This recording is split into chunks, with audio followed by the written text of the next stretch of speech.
worrying and whispers from nosy relatives. My mother has had enough and is demanding some answers. Today is the day. Okay, I respond. I didn't think that coming out to my mom would go quite like this. I was imagining more dread, convulsive tremors, maybe some shortness of breath. Why am I not freaking out? Anil, you're getting old. Your father and I are getting old. When are we gonna have grandchildren? When are you gonna get married? Shit. Knock me to the ground and pounce on my chest, Mom. Jeez, she knows something's up. In the months that preceded my moving out, while I had just begun dating Jeff, I was never home. My constant yammering ceased, and curfews that I respected in my 20s, because I had no life, were ignored. Regardless of culture, no 32-year-old should ever feel the need to come home at a decent hour. I'm sure she knows that there's someone in my life, she just doesn't know which sex. Is she white? Is she Muslim? Is she black? Is it Frida? Poor delusional mom. She could list off any race, religion, ethnicity, or friend's name and still be dead wrong. Mom, you are so far off. She turns away from me, pauses, and then asks the question. Are you gay? Like I did with Danielle, I've managed to get my mom to tell me and not the other way around. Yes. Mom takes in the revelation. She doesn't cry, she doesn't yell, she doesn't pull me off the stool, drag me out of the house, and banish me from ever visiting again. She does none of the dreaded things that I foolishly imagined would happen when this moment finally came. What comes next is a complete surprise. Why did you wait so long?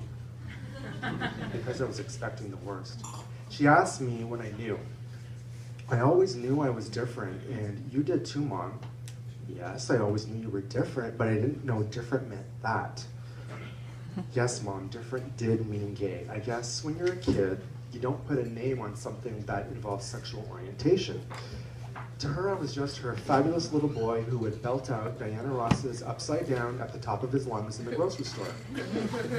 My mom is my best friend, and her constant flow of selfless love, acceptance, and support has meant everything to me. Why did I wait so damn long? I have to ask her, are you mad at me?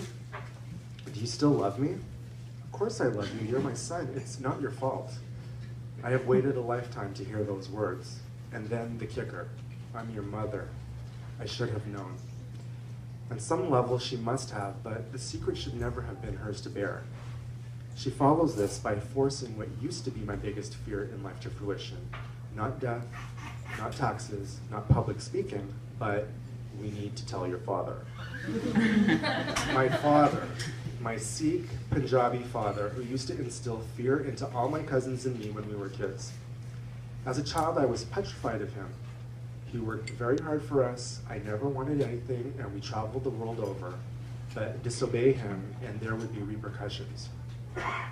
As an adult, I have grown to love him and admire him for his steadfast dedication to my mom and me, but he's the ultimate reason I stayed in the closet for so damn long. I try stalling. Mom, it's Mother's Day tomorrow. Dad's birthday is on Monday. Do we really need to tell him this tonight? No, I can't keep this from him. We have to tell him. Yes, tonight. In the evening, when Dad finally gets in, he saunters into the kitchen, gives us a passing greeting, and heads straight to the cage of his beloved budgie Nina, which hangs by the window next to the kitchen table. He opens the door and beckons Nina to jump onto his finger.